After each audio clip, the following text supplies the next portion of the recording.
खोपोली येथील बहुचर्चित मंगेश काळोखे प्रकरणात मोठी कारवाई झाल्याचं समोर आलंय।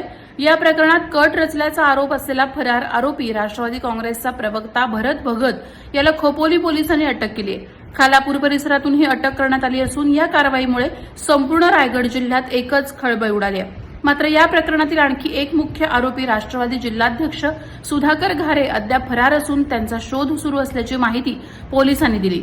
खोपोली येथील नवनिर्वाचित नगरसेविका मानसी काळोखे यांचे पती मंगेश काळोखे यांची 16 डिसेंबर रोजी राजकीय वैमनस्यातून हत्या करण्यात आली होती।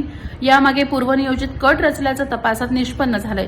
या प्रकरणात यापूर्वी मुख्य आरोपी आणि काही सूत्रधारांना खोपोली पोलिसांनी अटक केली होती। मात्र राष्ट्रवादी काँग्रेस जिल्हाध्यक्ष सुधाकर घारे आणि प्रवक्ता भरत भगत हे दोघेही फरार होते।